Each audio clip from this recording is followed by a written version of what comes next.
बिस्मिल्लाहिर्रहमानिर्रहीम। अस्सलाम वालेकुम वरहमतुल्लाहि वबरकातुहू। कैसे आप सब लोग? मैं उम्मीद करती हूँ सेहत और ईमान की बेहतरीन हालत में होंगे। क़वाइद तजवीद कोर्स अल्हम्दुलिल्लाह हमारा जारी है। आज हम इसके सबक नंबर 35 पर आ चुके हैं अल्लाह ताला की तौफ़ीक से। और आज हम नून साकिन के क़वाइद, उसमें आज हम इक़लाब का कायदा पढ़ेंगे। ठीक है, हम नून साकिन और तनवीन के क़वाइद पढ़ रहे हैं, तो सबसे पहले हम थोड़ी सी रिवीजन कर लेते हैं। नून साकिन के 4 क़वाइद हैं: इज़हार, इदगाम, इक़लाब और इख़फ़ा। ठीक है, हमने इज़हार का कायदा पढ़ लिया। आज हम पढ़ेंगे इक़लाब का कायदा। ठीक है, अब नून साकिन क्या है थोड़ा सा ये भी देख लेते हैं। नून के ऊपर अगर जज़्म आ जाए तो वो नून साकिन कहलाता है। तनवीन क्या है? 2 ज़बर, 2 ज़ेर और 2 पेश को तनवीन कहते हैं। ठीक है, अब हम आ जाते हैं अपने मेन टॉपिक पर।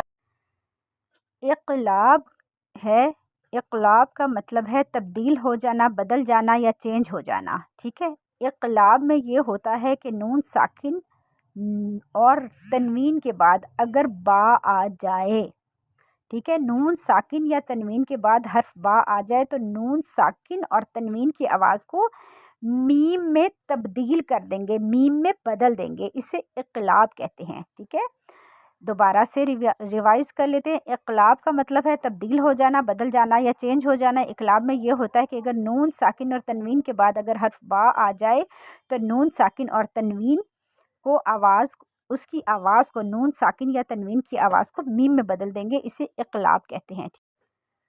हर्फ इक़लाब है नून साकिन के बाद और तनवीन के बाद आने वाला हर्फ बा हर्फ इक़लाब कहलाता है। ठीक है, नून साकिन और तनवीन के बाद आने वाला हर्फ बा हर्फ इक़लाब कहलाता।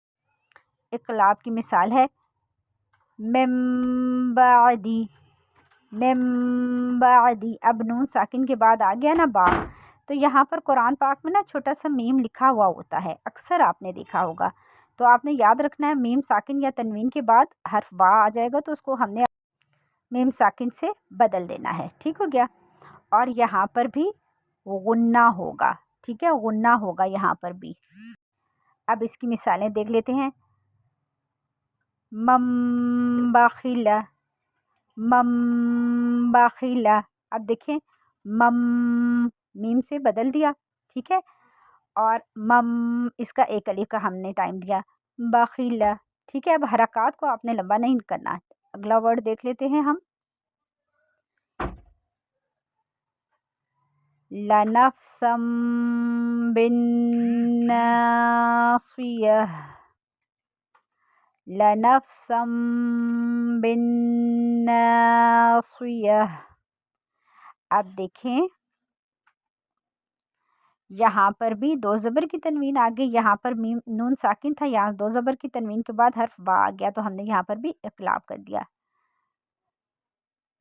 मिन बैनि सुल्बी, मिन बैनि सुल्बी। ठीक है, यहाँ पर भी नून साकिन के बाद यहाँ बा आ गया। अच्छा, अब देखिए, जो बाकी कवायद है ना, आपने उनको भी मैं रोज़ाना बताती हूँ। जैसे कि बई, यहाँ पर कौन सा कायदा आ रहा है? या साकिन से पहले बा पर ज़बर है, यहाँ या लीन है। ठीक है, तो नरमी से मोड़ते हुए जाएंगे। नेक्स्ट लेटर हम पढ़ लेते हैं। किरामिम बरारातिन, किरामिम बरारातिन। अब देखें, यहाँ पर आपका अलिफ से पहले रॉ पर ज़बर आ गया। रॉ को मोटा भी पढ़ना है ज़बर की सूरत में, और अलिफ से पहले रॉ पर ज़बर एक अलिफ का टाइम देंगे। मीम के नीचे 2 ज़ेर की तनवीन है, आगे हर्फ बा आ चुका है। ठीक है, तो यहाँ पर किरामिम बराराती, सॉरी बरारातिन, और वक्फ की सूरत में बराराह। ठीक हो गया। नेक्स्ट वर्ड है बिज़म्बिहिम, बिज़म्बिहिम।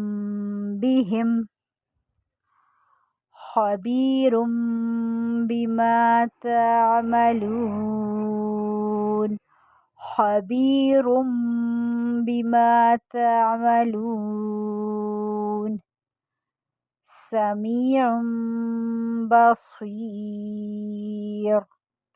समीउम बसीर। कल्ला लयुम्बज़न्ना, कल्ला लयुम्बज़न्ना। اب یہاں پر نون پر میری رکنے کی کیا وجہ تھی؟ کیونکہ نون مشدد تھا، یہاں پر بھی ہم نے غنہ کرنا ہے۔ ٹھیک ہے بچے، امید ہے آپ کو اقلاب کا قاعدہ سمجھ آ گیا ہوگا۔